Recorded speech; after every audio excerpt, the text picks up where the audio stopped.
Good morning. It is Wednesday, May the 8th, 2024, and welcome to BS3 Presents The Morning Shift with Cole Johnson. I am your host. Man, I keep forgetting my name. Oh, yeah, Cole Johnson. And for the next 60 minutes, sit back and relax as we get you informed, enlightened, entertained, and spiritually fed. On the program today, we will talk about conflict resolution. How does it look like, and what should you do with it? We will definitely get into the beef that has now consisted in the last month plus or so between Drake and Kendrick Lamar and my thoughts on it. And we'll also dive into blended families and some other things as well. That is on tap for later, but for now, let's start you up.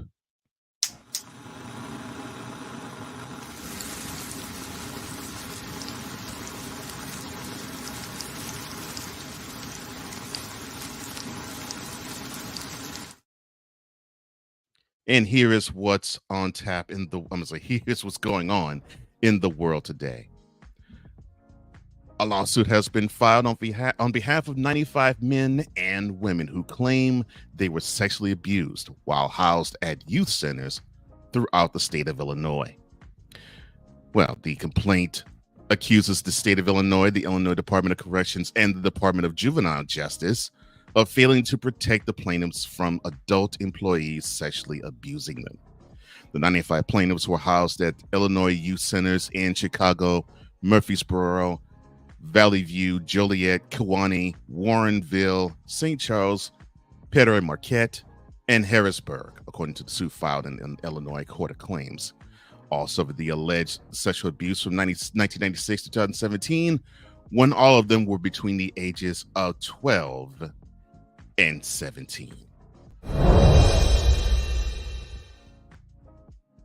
A Sacramento, California woman was ordered to be detained Monday after she allegedly abused her 2-year-old child while on a flight from Mexico to Seattle. The mother was arrested at the Seattle-Tacoma International Airport after several witnesses said they saw her abusing a child while on Delta's flight 1922 on May the 1st, according to the news release from the U.S. Attorney's Office, Western District of Washington. Passenger said the child at one point woke up their sleeping mother, prompting the mom to kick the child who was sitting in the window seat. Another passenger told investigators that the woman was seen, quote, shaking the child like a rag doll, close quote. And witnesses said when the passenger was confronted the woman about her behavior, she told them to mind their own business, according to the criminal complaint filed on May the 2nd. The body of a sixth person from the Francis Scott Key Bridge collapse has been recovered from the Patapsco River, the Baltimore County Police Department has said on Tuesday. The victim was identified as a 37-year-old man, a Baltimorean as well. The department wrote on X, formerly Twitter, that their discovery comes after officials recovered the body of the fifth person who was killed in the collapse that occurred after a coca ship lost power and slammed into a support column in the bridge. All 6 construction workers who were missing and presumed dead after the incident now have been found. For the first time in its history, Boy Scouts of America is changing its name to the more inclusive Scouting America. The name change comes in the wake of scandals and upheaval in the organization, including lawsuits from former Scouts claiming sexual abuse. The name change will go into effect 9 months from now, actually 9 months from today, February the 8th, 2025, on the organization's 115th anniversary. Drake's Toronto home was taped off after a shooting yesterday morning. Police say that the shooting took place outside Drake's home around 2 a.m. on Tuesday, and Toronto Police Service officers found a man suffering from an apparent gunshot wound when they arrived at the scene, according to the Integrated Gun and Gang Task Force at the Toronto Police Service. The victim was a security guard or officer who was standing outside the gates. He was transported to the hospital with serious injuries, and the suspect fled the scene in a vehicle, according to police. We will have more on that later in this episode.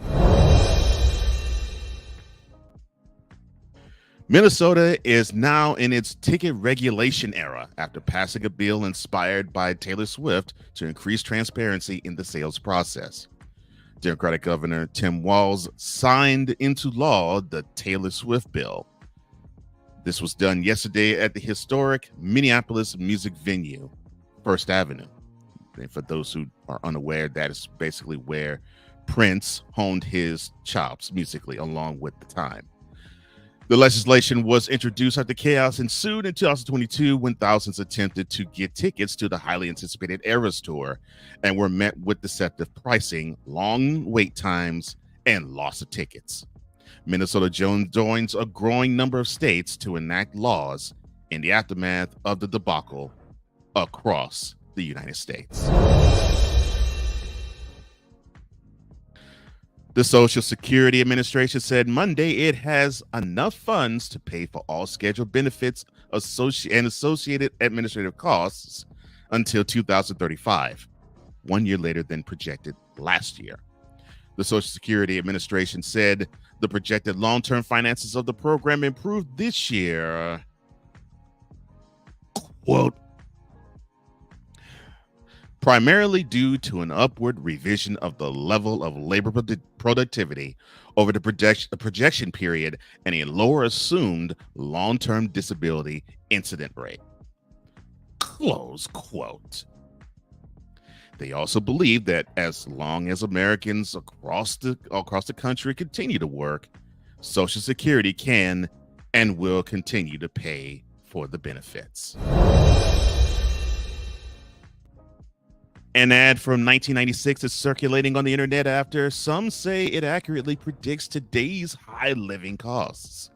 The Teachers Insurance and Annuity Association of America, or TIAA, and College Retirement Equities Fund, or CREF, placed the ad in a magazine nearly 30 years ago.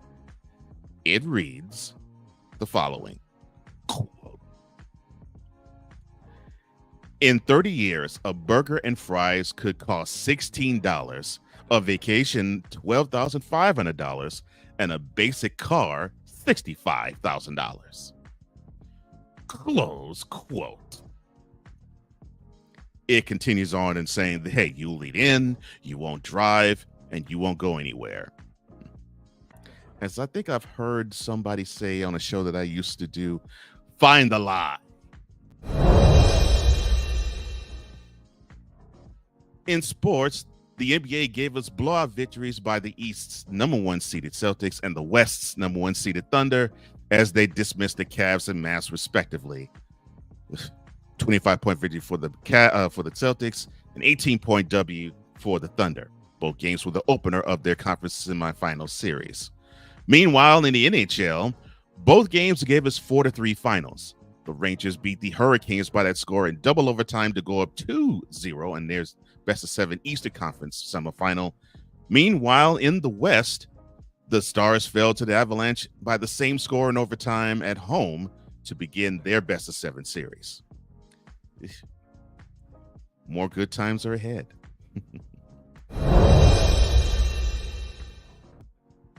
Turning our attention to weather across the U.S. In the Pacific Northwest, it will be partly sunny and 59 in Seattle. In the Midwest, it will be partly sunny and 69 in Minneapolis. It will be rainy and 72 in Detroit. And be careful out there in Michigan because I know you all had some tornado touchdowns in the area. Thunderstorms and 75 in Chicago and partly cloudy and 83 in St. Louis. The East Coast will see Boston mostly sunny and 70 degrees. New York is sunny, or will be sunny, and 77. DC will see the wet stuff in 79. In the South, it will be mostly sunny and 84 in Miami. It will be mostly cloudy and 83 in the ATL. partly cloudy and 85 in Memphis, and partly cloudy and 89 in New Orleans. In the Southwest, it will be cloudy and 89 in San Antonio, sunny and 90 in Dallas, partly cloudy and 89 in Houston. It will be windy and 60 in Denver, sunny and 91 in Phoenix, sunny and 86 in Las Vegas. And over on the West Coast, it will be sunny and 66 in San Francisco. It will be sunny and 71. That's right, sunny and 71 in LA. And that is your update today on today's weather. And now you have been properly started up.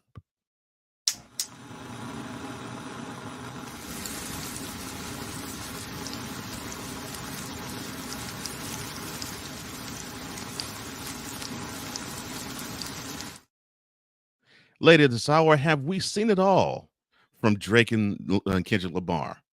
Do they have more to say? And conflict resolution, how important really is it? But coming up next, what are ways blended families can be successful? You're watching The Morning Shift with Cole Johnson on the BS3 Network. We'll be right back right after this.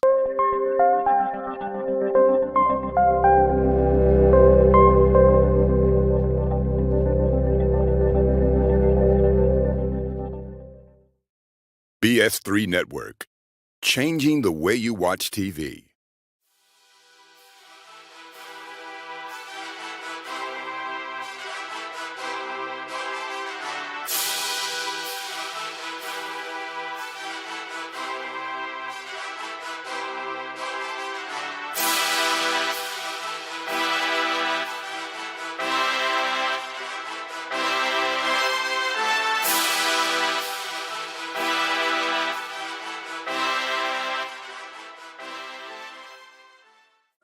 Drew Willingham.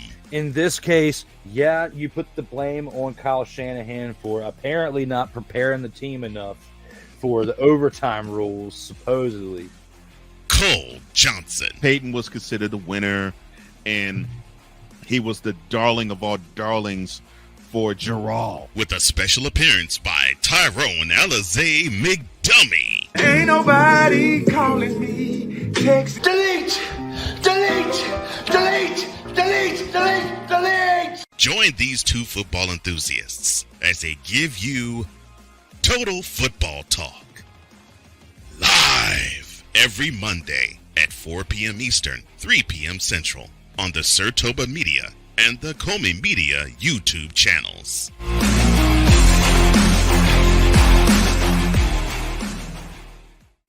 What do you get when you watch or listen to the Life Happens podcast? Well, I'll let them tell you. Kim and I are both ministers of the gospel, and the Life Happens podcast is a beautiful balance by simply taking our spirituality with real life and merging it together to create a beautiful balance. And that's what we do.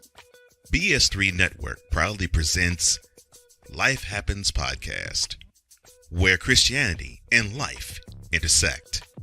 Live every Wednesday at 7 p.m. Central.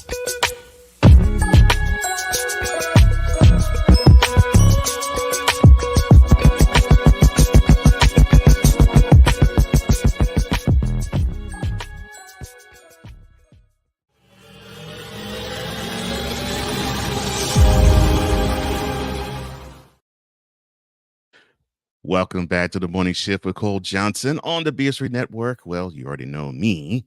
Let's get to the shift, shall we? And my man, Victor Locke, V like A3, or Vicala, says, good morning to the EP of all EPs, Mr. Cole Johnson. And yes, that is to the Ed McMahon of the Snowman in the Morning show. That will be coming at you on Snowman Multimedia's YouTube channel, 10 a.m. Central, 11 a.m. Eastern. I had to mention the 10 Central because that's where, well, Victor is from Chicago, and that's in the Central Time Zone just as well as mine. Place of residence, which is Nashville, because it also is in the Central Time Zone. All right. Blended families. Now, you've probably met the person of your dreams. I'm sure you've had this flight of fancy, and now you're about to marry. In fact, you've already married them. And there's one more hurdle to scale, and that's the children you and your spouse have before both of you even met. Now, how can this work, you ask? Because that normally has been sort of the, I guess, $1 million question. Well, in today's the program spotlight, we will discuss how the new normal can cease being a chaotic one. It's you, your husband or wife, and the children you have with your ex-husbands, ex-wives, ex-boyfriends, ex-girlfriends. Now, as they say, you all are a package deal, which you all are a package deal. Well, how can this package work for the long haul, you ask? This is how it can. A blended family can be successful. And you ask, well, why? How can that be, Cole? Well, I'll give you 6 ways it can. So here are 6 ways a blended family can be successful. With the first one being give it some time. I mean, I don't care what relationship you have. It could be one where you don't have children, and it could be one where you don't even have exes. It could be one where you don't have a divorce. Rome wasn't built in a day, and neither are family dynamics. I mean, you have to give it some time. I mean, you have to learn people's behaviors. You have to get an understanding as to who likes what where. It's to give to think about a sports analogy. I think of Jerry Rice, the Pro Football Hall of Famer who played mostly with the 49ers, and he played with a few other teams, but mostly he achieved his fame with the 49ers. Well, he played with one Hall of Fame quarterback in Joe Montana who threw right-handed. And he was in flux. He didn't know what to think because, well, the next quarterback that came up to bat was Steve Young. He threw left-handed. And Jerry, being a thorough anticipator of things and a thorough practicer, because he was a practice fiend, he actually had the equipment guy who threw left-handed throw him nothing but balls left-handed, so he can get the feel of the spin of the ball, because the spin of the ball is different if it's thrown from a left-handed quarterback than it is from a right-handed quarterback. It took time for that to develop. And although people say, and even I think Jerry said, that he felt as though he had better chemistry with Montana, he actually had more touchdowns and more yards with Young, all because of preparation. It takes time for these relationships without blended families to work. So what makes you think that it will be within a snap of finger that a blended relationship will work? It can't. You got to give it time. Number 2, provide the structure necessary for the family dynamic to happen. You got to think, like in, many life coaches will say you got to form a routine. And if you do so, they say if you do it for 21 days, then that routine becomes a habit. Routines are a must. It's a must just even for me, just for even to construct this show, to say, okay, so I'm going to plan this, and I'm going to plan this, I'm going to plan this, I'm going to plan this. It is a must for me to do that. I got to get into a routine, and it will become habit forming for me probably in the next week and a half. But it already is habit for me because I've done planning for shows longer than 3 weeks. Routines are a must. And no matter the family member, meet with them one at a time. Meet with them one at a time, and then meet at one time. At least have some time with them that you spend so you can bond. Because the bonding is not just with the people you have romantic connections with. It's with the people they love too. You would do this with in-laws. You would do this with the friends that the other has. It is more important to do it with the children that your partner has. And especially for young children, consistent and early bedtimes are necessary. Why? Again, structure. They want to know that they can rely on whatever the atmosphere is, and their center won't be disturbed or shaken or disrupted. When they get that assurance that everything is fine, the chaos will cease.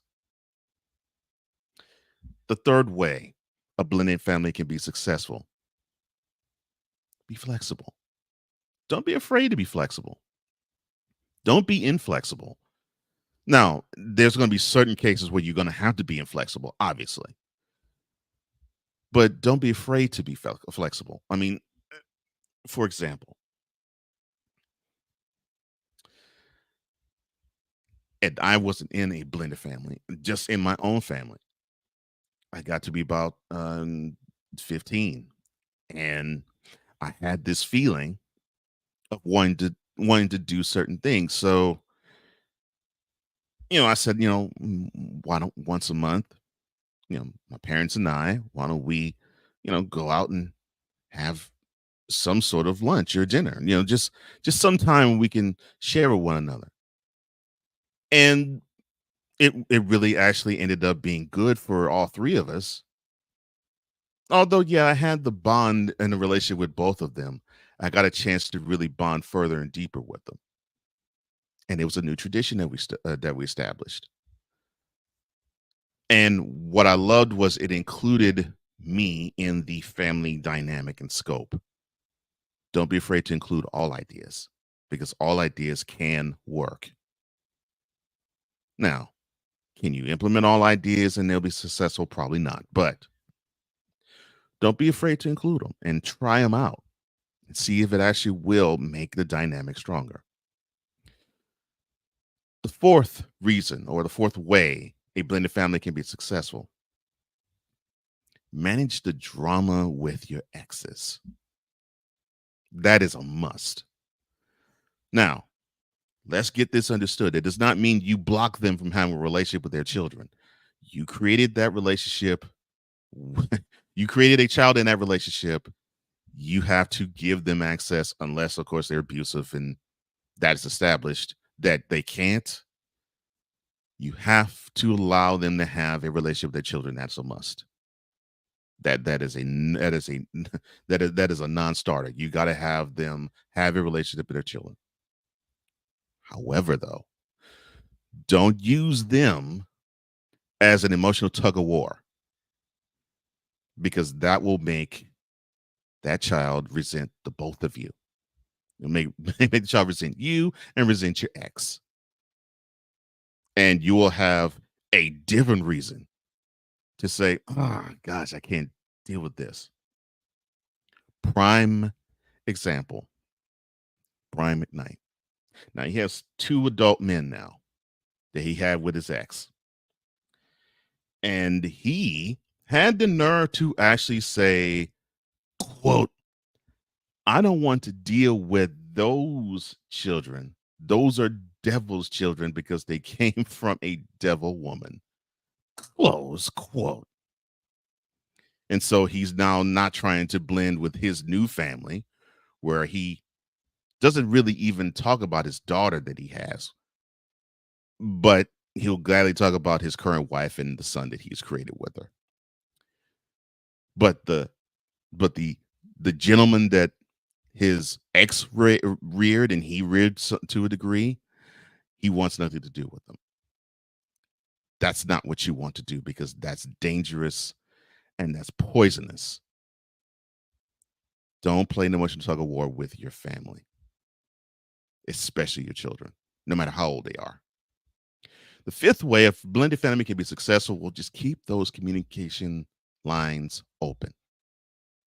Let them know that they matter. Let them know their opinions matter. Let them know that their ideas matter. Let them know that they, as human beings, matter. That is a must. And if you can get that understanding, then everything else just falls into place. And don't dismiss their thoughts. Don't dismiss them at all. I mean, entertain them.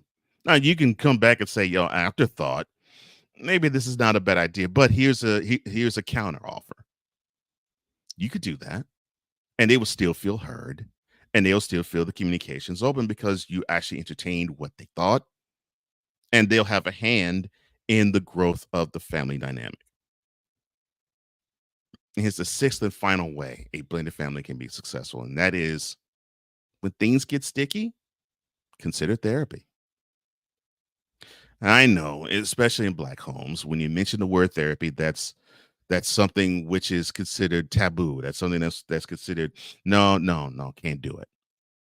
If the conflict can't resolve, go to that level. It's not a bad thing to want or to crave or to desire therapy, because it will introduce new ways to come together, and it will probably even untangle ways that will make you think beyond emotion, tradition, or tropes. It will open you up to think broader. And when you think broader, you help the family unit more. So, to review the 6 ways to have a successful blended family, give it some time for it to work. Provide the necessary structure for it to happen. Don't be afraid to be flexible with your children and your mate. Manage the relationship with your exes. You can't have the drama. Keep the lines of communication open between all family members. And consider therapy to negotiate the sticky situations. You do all those 6 things, your blended family will be a harmonious unit. Oh, and speaking of harmonious units, for more on topics such as this, you need to tune into Life Happens. It is 4 wonderful women, Grace, Kim, Felicia, and Tanya, and sometimes even guests. And they all share their life's journey at the intersection of life and spirituality. Again, join Grace, Kim, Felicia, and Tanya for Life Happens. They are live tonight and every Wednesday night at 8 p.m. Eastern, 7 p.m. Central.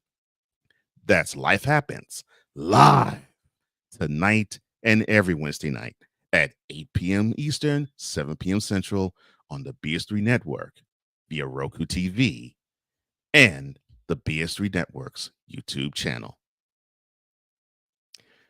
Coming up next, Kendrick Lamar and Drake. Has this rap beef reached its end? And has it gone too far? And later, conflict resolution. Easy for me to say. You're watching The Morning Shift with Cole Johnson on the BS3 Network. Be right back right after this.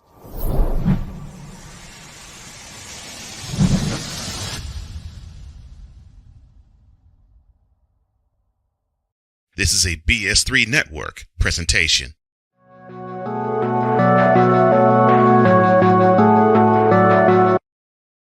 I want to do a TED Talk, but I don't have anything to talk about yet. I'm getting there. Life is for the living. We're not here that long. You can learn anything you want to learn without any money spent. What do I really enjoy? What do I really want out of life? I am your host, WIZE. Are you in a life holding pattern? Well, this is for you. Welcome to the Stuck in My Mind podcast. Live every Monday, Tuesday, and Wednesday at 4 p.m. Central.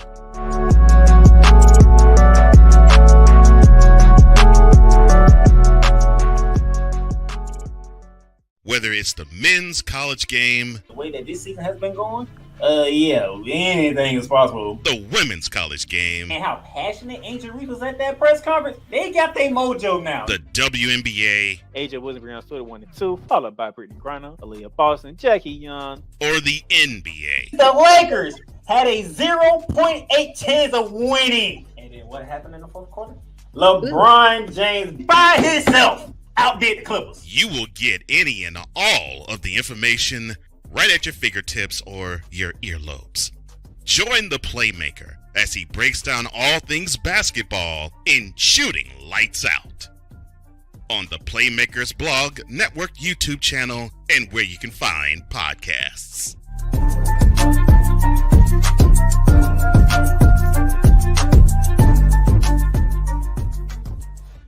This is a BS3 Network presentation. Adrian Shawan. There was a man talking about where the homebodies at, where the women at, and the women was stitching it and was like, we at home. Scotty Knox. Another pet peeve of mine, right? First date, if you show up with the ponytail that come out at the top of your head, it will not be a second date. Butler. I want people to think independently and freely. She's not. $100 for lunch. I almost got up and walked off. A show that asks only one question. Is it Wednesday yet? Live every Wednesday at 9:30 p.m. Eastern, 8:30 p.m. Central. See everybody talking like they doing what we doing, but these brothers is rare and they ain't moving like we moving, and everywhere we go.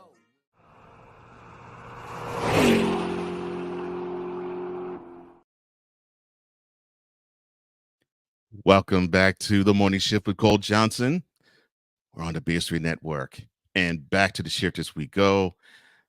Victor, he actually is or was part of a blended family. He says, look, my uncle and aunt adopted my aunt's niece due to tragic circumstances. They became a blended family, and they have been incredible together.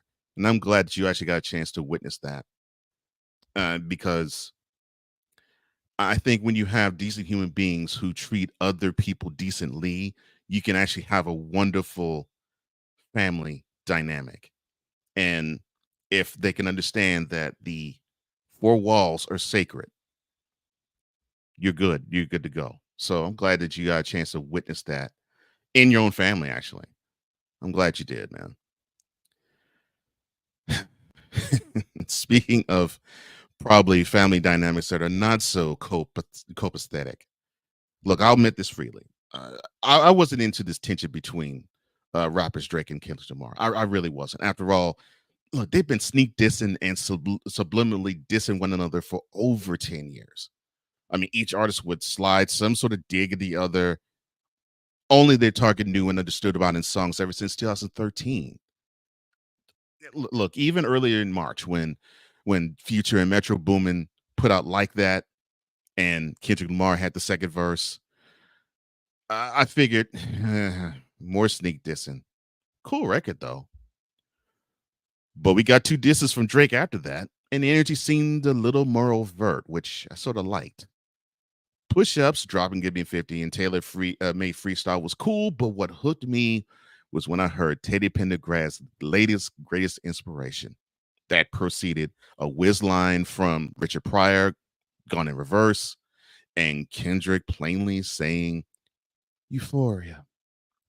I've been hooked on all the details of this beef ever since. In today's cover story, we will unpack what it all means for hip-hop, for the 2 men engaged in this battle, and us. Now, this rap battle is unlike any I've ever seen. We've witnessed the hungry guy going up against the established name, and that would be Cannabis versus LL. We've seen 2 guys representing their neighborhoods, MC Shan versus KRS-One, for example. We've even seen 2 guys who rhymed for rap supremacy. Obviously, that was Nas versus Jay-Z. Unfortunately, we have witnessed beef that turned fatal.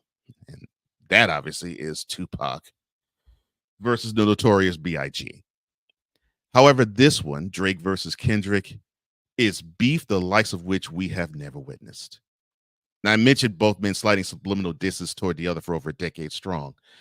Now the gloves have come off, and I believe we felt that energy with Kendrick's Euphoria on April 30th. I mean, Drake baited him in song to produce a comeback, figuring that Kendrick would take his time to craft one, just like he has been methodical and particular about when he releases his own material. Drake felt similar energy to that when he went up against Meek Mill in 2015. He dropped his 2 diss tracks,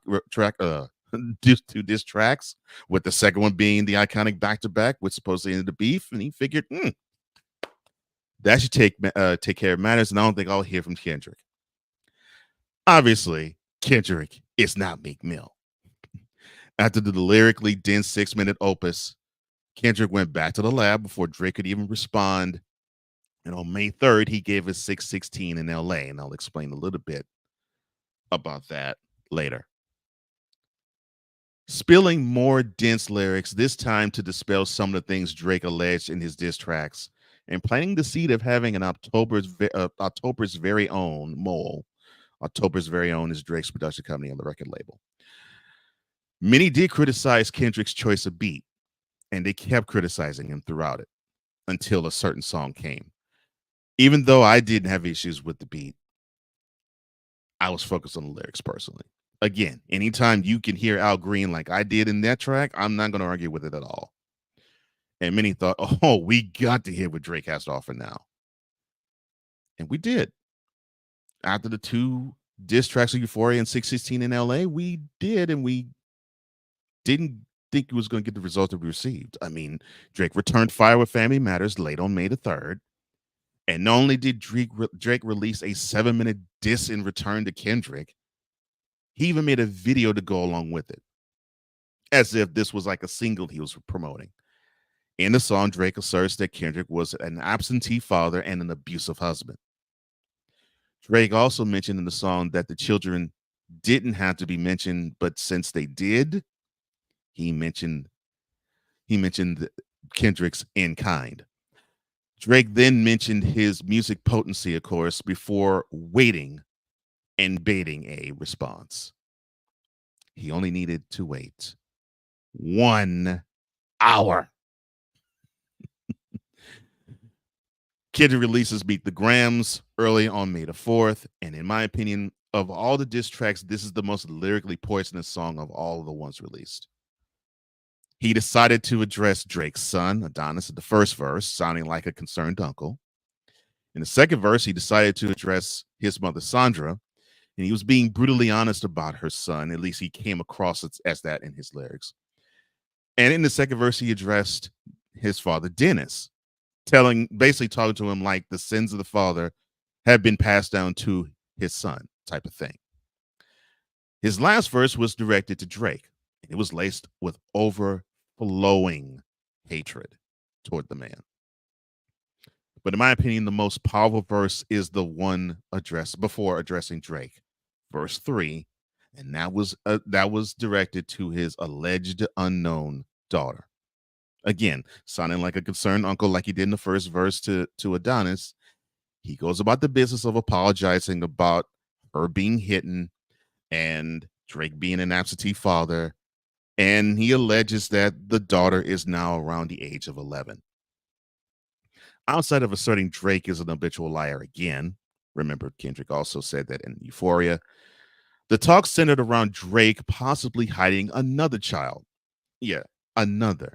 If you're new to this, Adonis was forced to be announced to the world after Pusha T, getting in a beef with him, released the story of Adidon, mentioning him in the song. That talk didn't last long, though, because Kendrick released Not Like Us on May the 4th, and the talk about this song centered around Kendrick's choice of beat, which was positive. It was West Coast flavored and decidedly up-tempo, and it centered also around the charge of Drake being a serial pedophile. He ended the song by saying that Drake used Atlanta, the rap culture there, and the rappers themselves, and he name-checked a few of them: 21 Savage, 2 Chainz, Lil Baby, Future, to name a few, to jack the black experience there, and the lingo, and the culture. He even went so far as to call Drake a colonizer, a reference to white people in Marvel's The Black Panther. Many in the hip-hop community thought Drake, he can't say anything. No matter his response, Kendrick got him. Well, Drake thought otherwise, because on May the 5th, he came back with The Heart Part 6. Now, just like Kendrick mocked Drake with the 616 in LA title by giving the song the stamp that Drake gives his most honest songs on his albums, Drake fired back with doing the same in the title, which that's what Kendrick does. He denied being a pedophile in the song and having a secret daughter.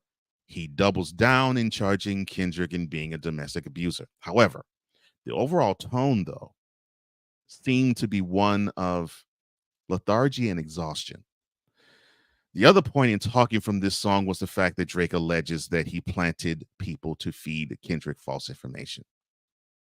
And that gave him the endless material that we've heard over the past 2 weeks. Well, I really don't have a horse in this race. I got a good hip-hop beef, one I haven't seen in over 20 years, and hopefully it can stay on wax for the young people. That basically means it can actually stay just verbally. That is my hope. Unfortunately, though, in the climate in which we live today, Somebody will think violence is the ultimate answer for verbal jousting. After all, Drake is dealing with that already with the shooting near his home this week. That is today's cover story. And coming up next, how to properly resolve conflict. You're watching The Morning Shift with Cole Johnson on the BS3 Network. We'll return right after this.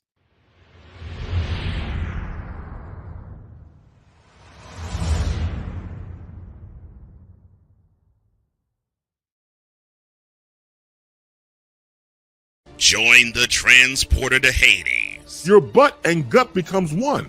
Join the reformer of hooker whores. This is my daughter, Placenta Booty Johnson. Join the bronze car. Whenever you are in distress, take off your baseball cap and throw it in the air. Join your very own superhero of broadcasting, Chris Bass. So whatever color crayon they get, they palm it and do 2 circles, and that translates to I can beat up black people. As he takes you through the week's paces in Baseline. Live every Saturday at 8 a.m. Eastern, 7 a.m. Central, Pacific Time Zone people, just stay asleep when this is on live and just catch the recording. Oh, I'm sorry. Exclusively on the Chris Bass YouTube channel.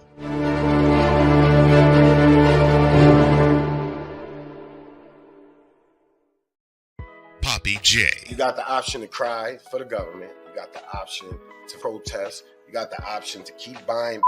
But this is also an option. Wise El Jefe. We're the first tech geeks. We're the first gamers. We're the first everything. Everything. Like Gen X's, we are the ones. BS3 Network proudly presents the crew from the New York boroughs who never wants that smoke. Nah, they want that fire. Poppy J and Wise El Jefe. Fridays at 9 p.m. Eastern, 8 p.m. Central. Check your local listings for your viewing and listening pleasure.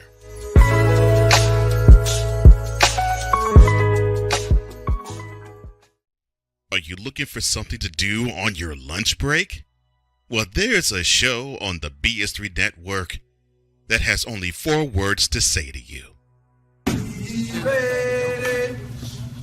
We ready. We ready for y'all. We ready. We ready.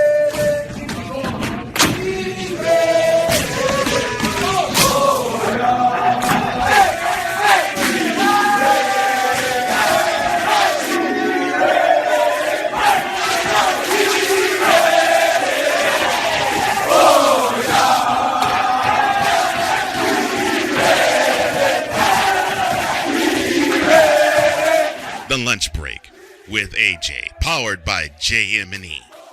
Live weekdays at noon Central.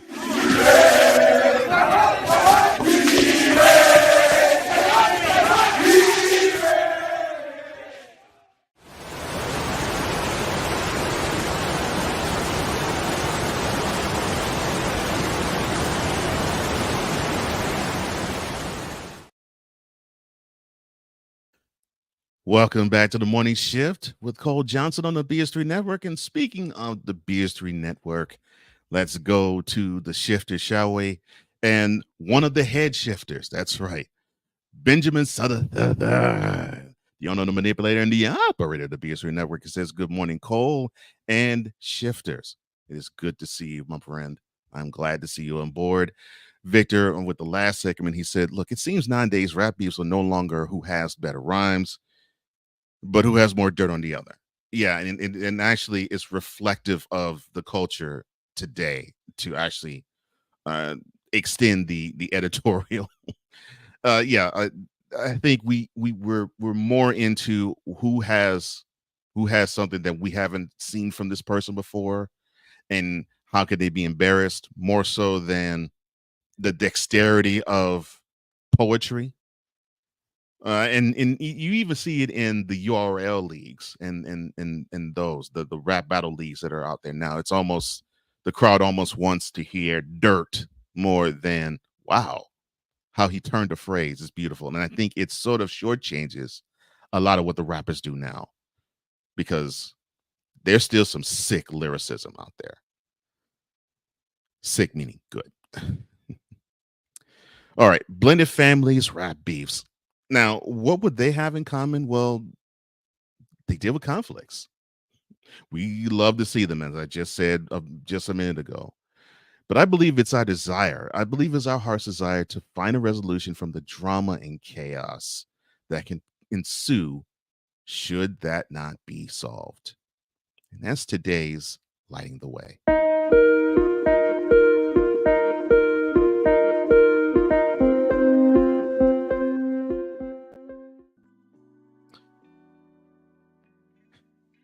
Now, we don't really want to deal with conflict, but we seem to have this mode where we believe conflict is the only way we can live. You know, I choose not to forgive nor to forget, right? Well, conflict is defined as this in the Webster's Dictionary. It's defined as a serious disagreement or argument, typically a protracted one. And protracted means it's drawn out. Couples are instructed to not go to bed angry, even in the Bible, with one another. And the reason why that's the case is because sound advice will not be heard, because anger could turn to bitterness if you sleep on it. And a lack of communication, meaning don't say anything, will not solve any dispute. And I'm actually saying that to me because that's a tactic I use.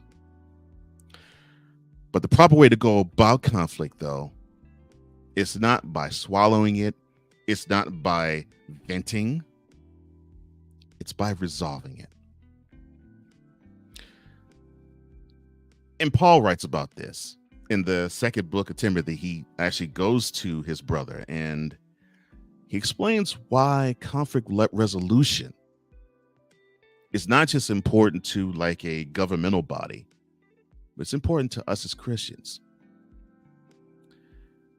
And he goes on to say starting in verse 22 in chapter 2 of 2 Timothy, flee the evil desires of youth and pursue righteousness, faith, love, and peace, along with those who call on the Lord out of a pure heart. Don't have anything to do with foolish and stupid arguments, because you know they produce quarrels.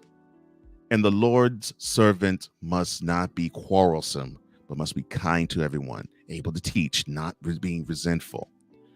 Opponents must gently be instructed in the hope that God will grant them repentance, leading them to a knowledge of the truth. And then they will come to their senses and escape from the trap of the devil, which has taken them captive to do his will. And actually, that went from verse 22 to verse 26. I'll start with the first point. Conflict drains you. I don't care who you are. You can claim to be Superman or Superwoman. You can claim to be Teflon. You can claim that stuff just rolls off your back like a duck when it comes to water. No human being can withstand being tensed up for that long. I don't care who you are. No human being. Why do you think that when we hear these true crime dramas that you hear someone snaps? It's because they basically would swallow the bomb or the grenade or some high-powered explosion, and they think, well, it's done. It's something that I don't even it's something I don't even have to concern myself with. It doesn't matter. It drains you. It drains you.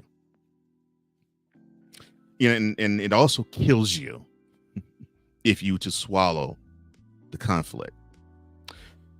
You know, my mother-in-law has this great saying, and she said this to me, I think, in year 2 of my current marriage. And it was in response to how she was sort of seeing how both my wife and I were treating each other. And she likes to talk in parables, almost like Jesus. And she was talking about a story where she had an argument with one of her sisters, and she has 7 of them. And she got to the end of her parable and she said, you know, Cole, you can't ever try to be dead right. Try to be right, yes, but don't ever try to be dead right. What was she trying to get me to understand? She was saying, look, it's more important to actually resolve the conflict than to say, I am the winner of it. Because you can say, I'm the winner of it, but you kill everything else around you once you claim victory. Don't ever try to be dead right. Just try to be right. And the way you are right is if we are in harmony with the person, in this case, my wife, the person with whom you live with every single day of your life. Peace is what's right. And it goes back actually to something my cousin said to me before he presided over said wedding of my current wife and me. And I take this to me, and I'll take this to the grave. He said, quote, now I've been married 19 years, and there's one thing that I could say with all sincerity. Ask yourself this question every time you come to a conflict between you and your wife. Do I want to be right, or do I want to have peace? Close quote. Well, that cousin of mine is still married to the woman that he said he was married 19 years to. Now that number is 32. I'm sorry. And I have held that within me for now almost 14 years myself. And I've tried to navigate that, but of course I'm human and I'm not going to always get it right. But he was correct. It's more important to have peace than to be right. And because of that, forgiveness is necessary. It is essential, and it is vital to your life and to the life of whatever relationship you decide to have. There's been a couple of times where I have wronged my wife, and I've had to seek forgiveness for it. And there's times that my wife has wronged me, and she's had to seek that same forgiveness from me. But what helped the both of us when we were in the wrong was the other party willing to say, you know what? Yeah, that did hurt. It sucked. It sucked you said this. It sucked you did that. But you know something? I forgive you. Now, we're human, and we're going to think about these things. It will help, of course, if that forgiveness is fortified by changed behavior, obviously. But forgiveness, again, it is necessary, it is essential, and it is vital to every relationship, including and most especially a matrimonial one. And my final point, if you think it is good to just hold this nastiness within you, the Lord says it is evil to continue holding enmity, resentment, hatred, and bitterness. I mean, Paul said it to Timothy, don't have anything to do with foolishness and stupid arguments, because you know they'll produce quarrels. And then the last verse that I read, all of this will, hopefully those people will come to their senses and they'll escape from the trap of the devil who has taken them captive to do his will. Because that enmity, that resentment, that bitterness, that hatred, that is what Satan wants you to be. That's the state he wants you to be in, so he can whisper in your ear. Now, you know she's nothing. You know he's a dog. You know he sucks. You know he won't be nothing. You know she won't be nothing. No. And then you'll have this conflict that will not be resolved. It would be basically what a movie that termed the phrase that now is popular, irreconcilable differences. That's not what you want here. You want to understand that you can resolve any and every conflict, because any and all conflict can be resolved. Just put God in it, and then the conflict will melt away like butter, on a skillet. It has no place in any of our lives.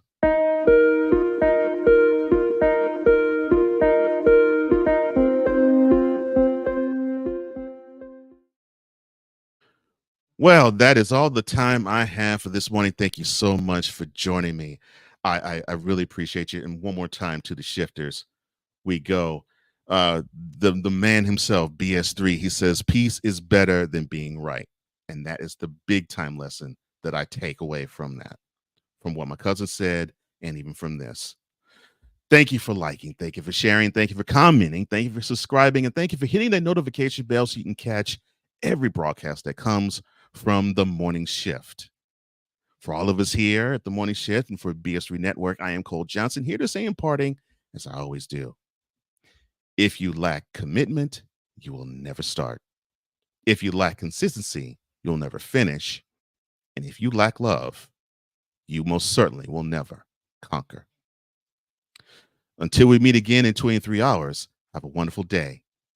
So long, everybody.